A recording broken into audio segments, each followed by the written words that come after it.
When my wife, Sarah, and I first moved into our house on Willow Creek Lane, it felt like a dream come true. Not the kind of dream where you win the lottery or travel the world. Just the simple, satisfying feeling of finally having a place to call our own. The neighborhood seemed perfect. Every lawn was neatly trimmed, every fence freshly painted, and every neighbor greeted us with a polite smile. It was the kind of place where you could picture yourself growing old, sipping coffee on the porch, and waving at kids riding their bikes down the street. But there was one thing I didn't notice right away. It wasn't until after we signed all the papers and unpacked our last box that I saw it. The small plaque by the mailbox. Welcome to Willow Creek Homeowners Association. At first, I didn't think much of it. An HOA. What was the big deal? Bake sales. Neighborhood watch programs. Maybe they organized holiday parties or something. But then came the packet. A thick envelope filled with rules so detailed it made my head spin. No holiday lights before Thanksgiving. Grass must be cut every 7 days. Driveways can only hold 2 cars. There were even guidelines about what color your front door could be. At the bottom of the list, in bold letters, was a warning. Failure to comply will result in fines. Fines? For what? Having a messy yard. I chuckled nervously as I flipped through the pages. This had to be some kind of joke, right? Sarah tried to calm me down. "It's fine," she said, brushing off my concerns. "We're not going to break any rules anyway. We'll just follow them, and everything will be okay."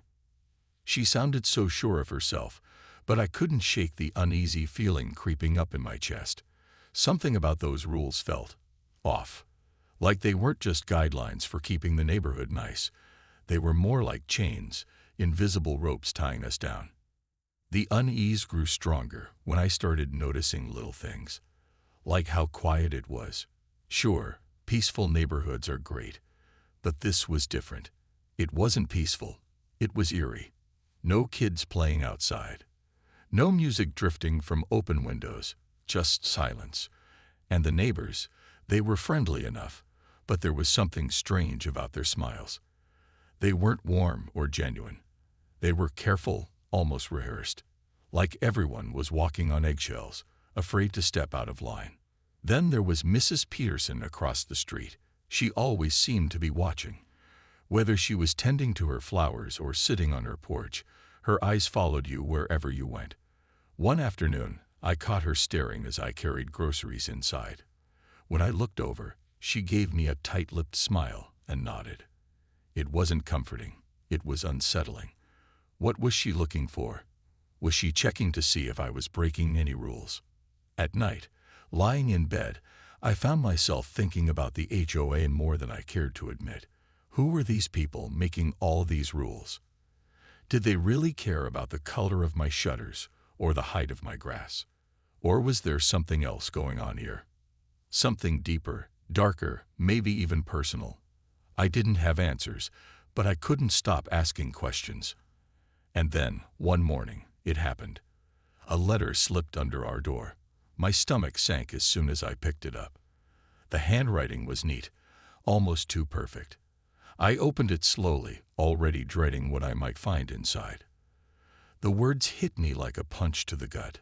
"Dear resident, our records indicate your front yard grass exceeds the maximum allowable height of 3 inches. That's when I realized this wasn't just about rules anymore. The letter about the grass was just the beginning. I stared at it for a long time, my fingers gripping the edge of the paper so tightly that it crinkled in my hand. 3 inches? Who even measures grass like that? And how did they know mine was too tall?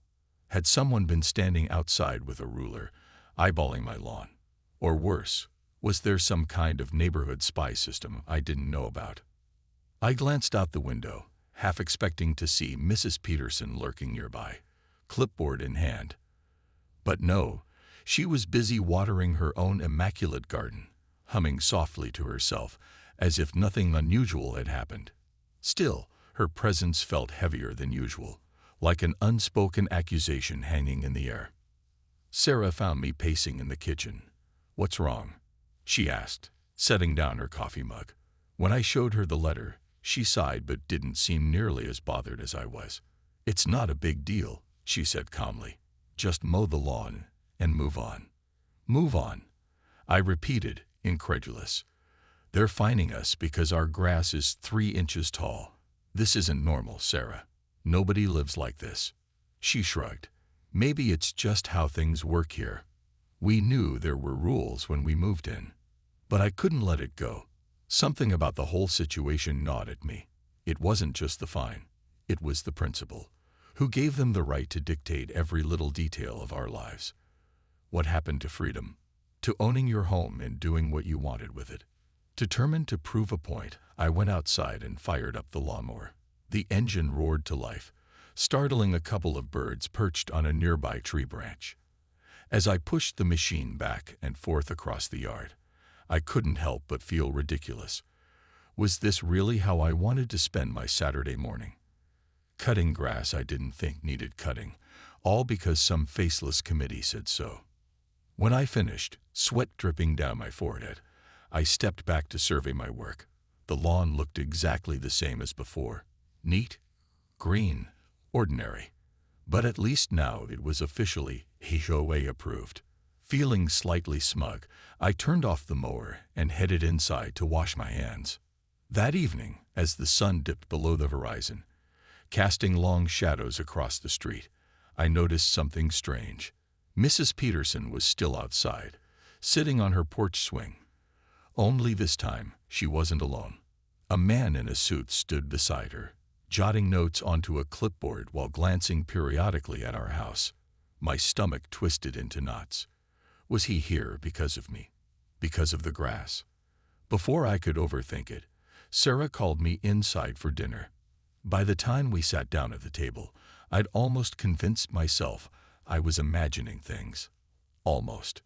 Then Monday morning came, and with it, another letter. This one was shorter, colder. "Dear resident, your exterior shutters do not comply with HOA-approved colors. Please repaint within 7 days or face additional fines." I read the words aloud to Sarah, my voice rising with each sentence. Repaint. Are they serious? These shutters are beige. Beige is literally the most boring color in existence. How is that not approved? Sarah bit her lip, clearly torn between laughing and panicking. "Maybe we should just repaint them," she suggested hesitantly. "It's not worth fighting over, Matt. Let's just fix it and move on." "No," I said firmly, slamming the letter onto the counter. "I'm not repainting anything. This is ridiculous. They can't control everything." But deep down, I wasn't so sure. The more I thought about it, the more trapped I felt. Every rule they threw at us seemed designed to chip away at our independence, piece by tiny piece. First the grass, now the shutters. What would be next? The type of flowers we planted. The color of our curtains. That night, as I lay in bed staring at the ceiling, I realized something else. I wasn't angry just because of the rules. I was angry because I didn't understand them. Who decided what was approved and what wasn't? Who made these decisions, and why did they have so much power over us? And then a new fear crept in. If they could dictate something as small as the color of our shutters, what else were they capable of? The summons came on a Tuesday morning, slipped under our door like a thief in the night. It wasn't just a letter this time. It was an official notice, printed on crisp white paper with the Willow Creek HOA logo embossed at the top. "You are required to attend a meeting regarding ongoing compliance issues," it read. The tone was formal, almost robotic, but there was no mistaking the underlying message. Show up, or things will get worse. I stared at the notice for a long time, my coffee growing cold in my hand. A meeting? For what? To lecture me about grass and shutters. It felt absurd, like being called into the principal's office for forgetting to tuck in your shirt. But Sarah insisted I go. "Just listen to what they have to say," she said, her voice calm but firm. "Maybe if you explain yourself, they'll back off." Explain myself? I shot back, incredulous. What am I supposed to say? Sorry, my grass dared to grow 3 inches. She sighed, clearly frustrated with my stubbornness. Look, I'm not saying they're right, but ignoring them isn't going to make this go away. Go to the meeting, hear them out, and then we can figure out what to do next. Reluctantly, I agreed. The meeting was scheduled for Thursday evening at the community center, a bland, beige building tucked behind the park where kids sometimes played soccer. When I arrived, the parking lot was eerily quiet, the kind of silence that makes you feel like you're being watched. I parked my car and sat there for a moment, gripping the steering wheel as I tried to steady my nerves. This was ridiculous. Why was I so nervous? It was just a meeting, right? Inside, the room was set up like a courtroom. Rows of folding chairs faced a long table where 5 people sat, their expressions unreadable. At the center of the table was Mr. Grayson, the HOA president, a man with sharp features and an even sharper pen that he tapped rhythmically against the surface. His eyes scanned the room, landing on me as soon as I walked in. "Mr. Carter," he said, his voice clipped and authoritative. "We've been expecting you." I forced a tight smile and took a seat near the back, trying to blend into the shadows. But it didn't matter where I sat. Everyone knew why I was there. Mrs. Peterson, sitting at the far end of the table, gave me that same tight-lipped smile she always did. Her presence made my skin crawl. What was she doing here? Was she part of the board, or just there to watch me squirm? The meeting began with a rundown of community concerns, which turned out to be a thinly veiled list of complaints about me. Grass height, shutter color, and now, apparently, improper trash bin placement. Improper? I muttered under my breath, leaning forward in disbelief. How is putting my trash cans next to my garage improper? Mr. Grayson heard me and raised an eyebrow. "Would you care to elaborate, Mr. Carter?" My heart raced as all eyes turned to me. I swallowed hard, suddenly aware of how outnumbered I felt. "I'm just saying," I started, my voice wavering slightly. "These rules aren't exactly clear. No one told me where I was supposed to put my trash bins. How am I supposed to follow rules that don't exist?" Mrs. Peterson chimed in before I could finish. "The guidelines are very clear," she said sweetly, though her smile never reached her eyes. "All residents received a copy when they moved in." I clenched my fists under the table, resisting the urge to argue further. Instead, I nodded stiffly and sank back into my chair, feeling defeated. By the time the meeting ended, I'd racked up another $200 in fines for disruptive behavior, of all things. As I walked back to my car, I couldn't shake the feeling that everyone was staring, not glaring, not smirking, just asterisk staring asterisk, silent witnesses to my humiliation. When I got home, Sarah was waiting for me in the living room. "How did it go?" she asked cautiously. I slumped onto the couch and ran a hand through my hair. "It went exactly how you'd expect. They fined me again. And now I feel like I'm living in some kind of dictatorship." Sarah frowned, her usual patience wearing thin. "Matt, maybe we should just repaint the shutters and move on. Is it really worth all this stress?" But I couldn't let it go. Not anymore. Because now, it wasn't just about the rules. It was about control. About power. And I refused to let them win. That night, I couldn't sleep. Every little sound, the creak of the house settling, the hum of the refrigerator, the distant bark of a neighbor's dog, felt louder than usual. My mind raced with questions I couldn't answer. Why were they targeting me? Was it really about the grass and shutters, or was there something else going on? And why did everyone in this neighborhood seem so compliant? It was like living in a place where no one dared to speak up, where rules weren't just followed but worshipped. By morning, I'd made up my mind. If they wanted a fight, they were going to get one. But first, I needed to understand the rules better.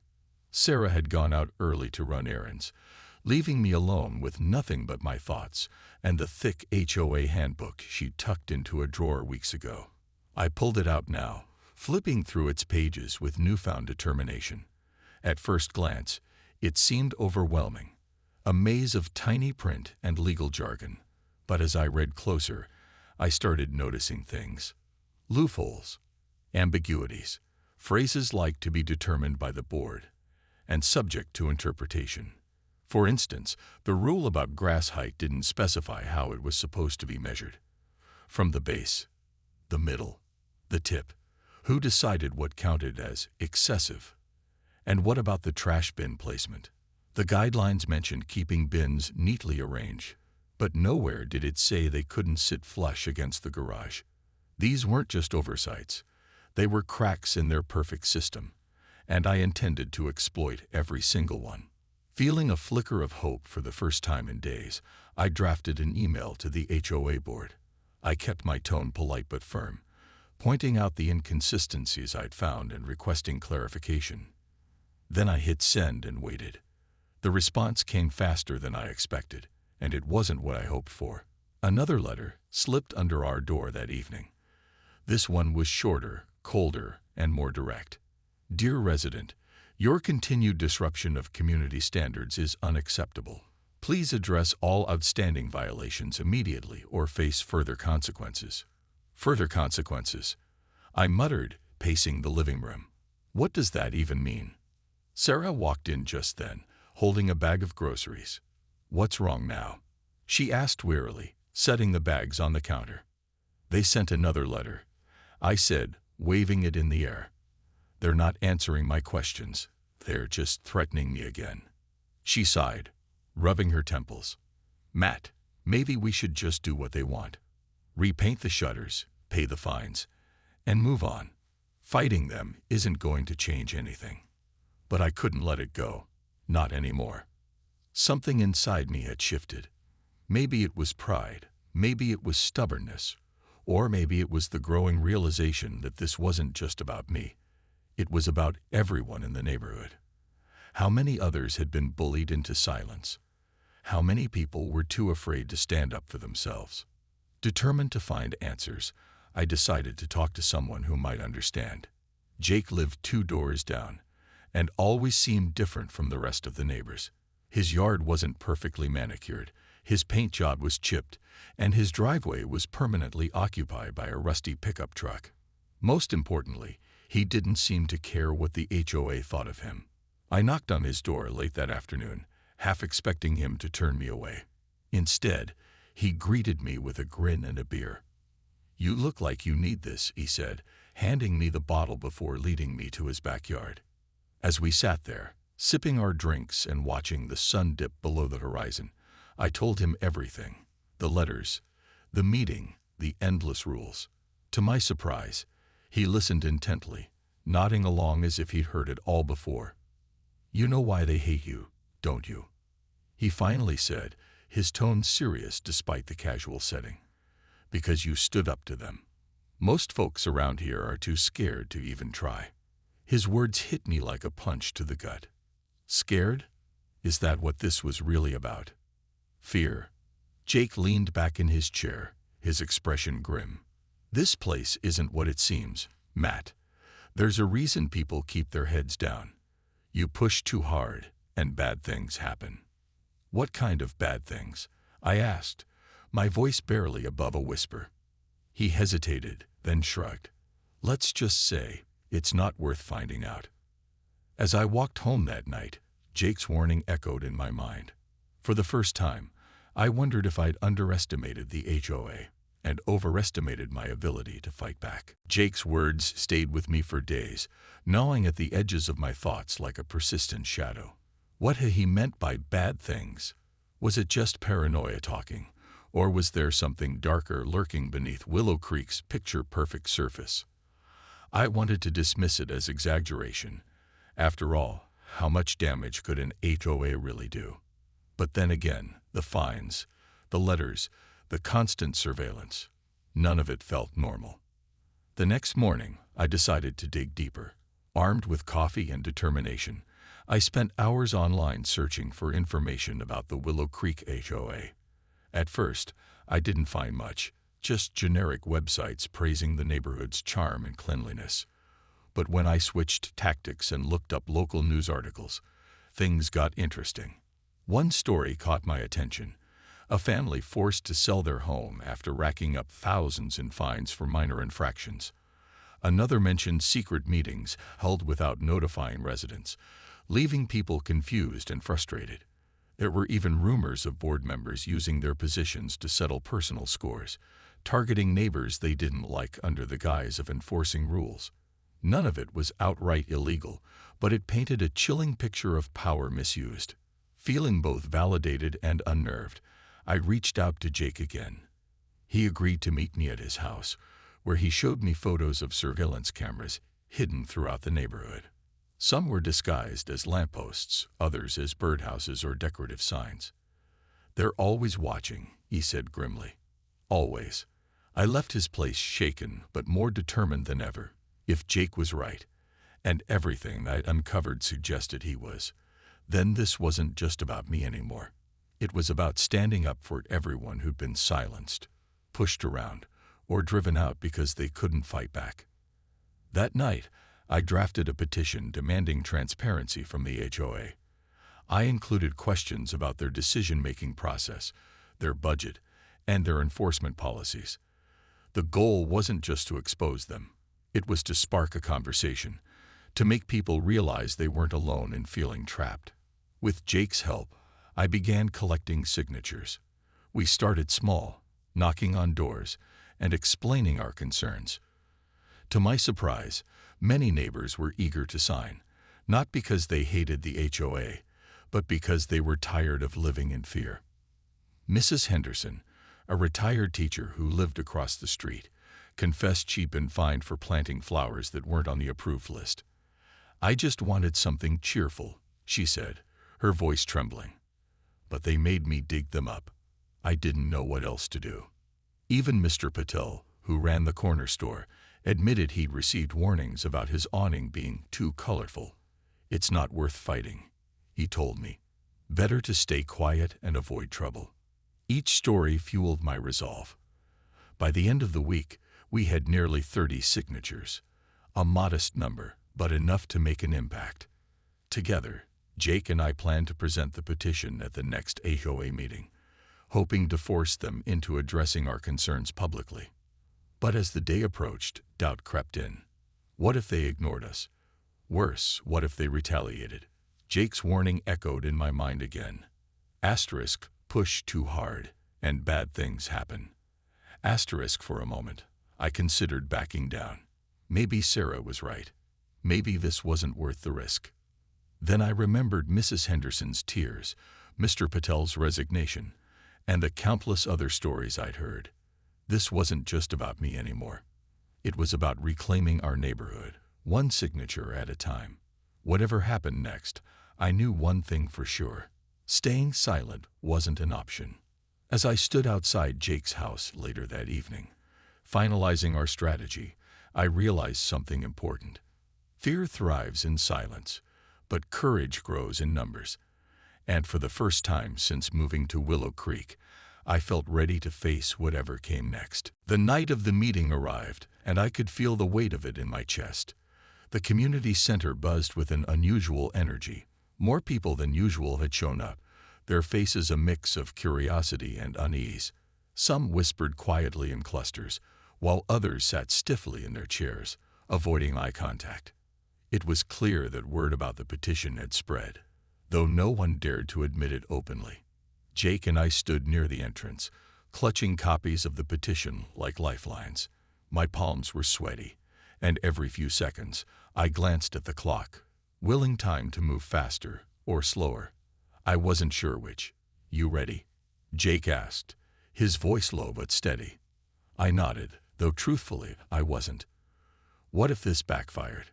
What if they dismissed us outright or worse, turned the crowd against us? But there was no turning back now. We'd come too far to let fear take over. When Mr. Grayson called the meeting to order, the room fell silent.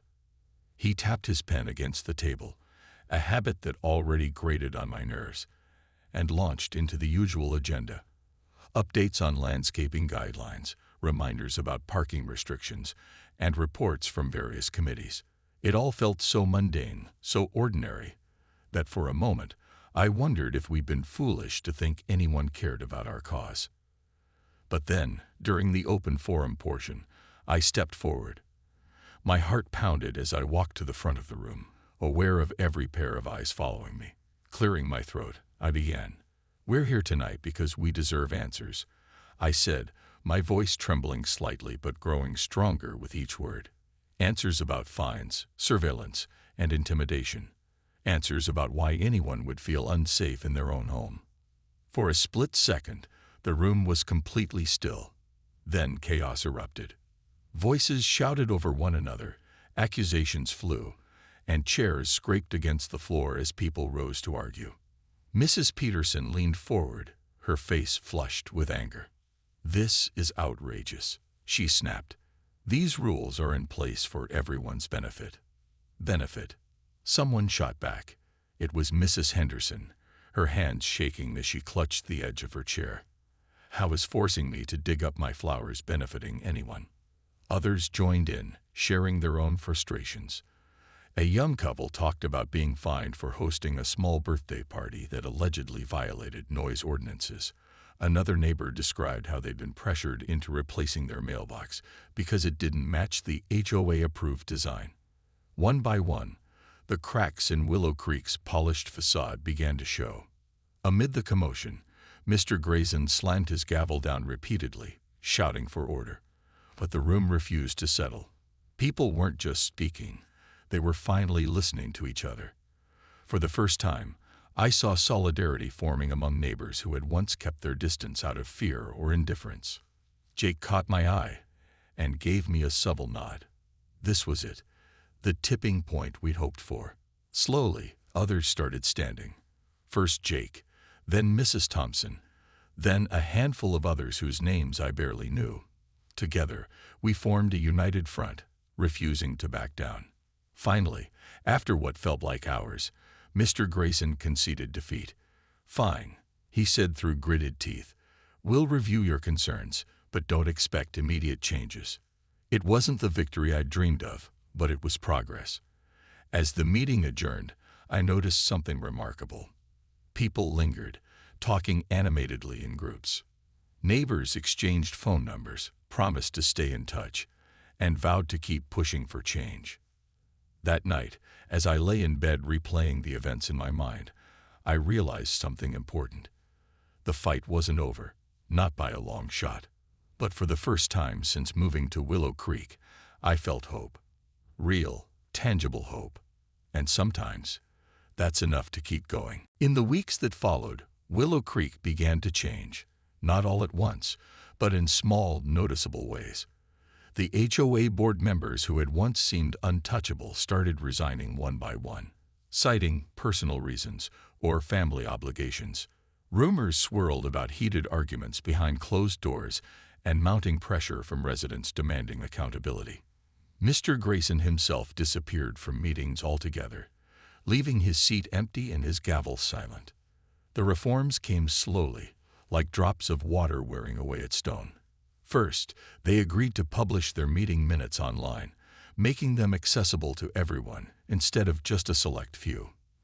Then, they promised to hold monthly town halls where residents could voice concerns without fear of retaliation. Most importantly, they scrapped some of the more absurd rules, the ones about flower colors, mailbox designs, and holiday lights, and replaced them with guidelines that actually made sense. But the biggest change wasn't in the rules, it was in the people. Neighbors who had once avoided each other now greeted one another warmly. Kids reappeared on the streets, riding bikes, and playing tag while parents chatted nearby. Even Mrs. Peterson softened, though she still watered her flowers with military precision. She occasionally smiled without it looking forced. Still, scars remained. My living room window bore faint cracks from the brick someone had thrown during those tense early days, a reminder of how far we'd come, and how fragile peace could be. Sarah often joked that I should frame the broken glass as a trophy, but I knew better than to romanticize what had happened. That night had been terrifying, not triumphant, and I never wanted to relive it. As for me, I learned something unexpected through all of this. Courage isn't the absence of fear. It's acting in spite of it. Standing up to the HOA hadn't been easy, and there were moments when I doubted myself, when I wondered if I was fighting a losing battle. But seeing my neighbors stand beside me, united in purpose, reminded me that no one has to face injustice alone. Jake became a close friend after everything settled down. We'd sit on his porch, sometimes, drinking beer and talking about the future. "You know," he said one evening, "you didn't just fight for yourself. You gave people permission to speak up. That's rare." I shrugged, uncomfortable with the praise. We did it together. None of this would have happened without everyone else stepping up. He grinned. "Yeah, but you lit the match." Life in Willow Creek isn't perfect now. I doubt any place ever is, but it's better. The neighborhood feels alive again, buzzing with laughter and conversation instead of whispers and suspicion. And while I'll always carry a healthy dose of skepticism toward authority, I also feel a renewed sense of hope. Hope that even in the face of overwhelming odds, ordinary people can make extraordinary things happen. One day, as I mowed the lawn, a task I now approached with a strange kind of pride, I noticed Mrs. Henderson waving at me from across the street. Her yard was filled with colorful flowers, none of which matched the HOA's old list of approved plants. She caught me staring and laughed. "What? These are cheerful," she called out. And she was right. They were, just like Willow Creek itself. Broken things don't always stay broken. Sometimes, with a little effort and a lot of courage, they heal. And maybe, just maybe, that's enough.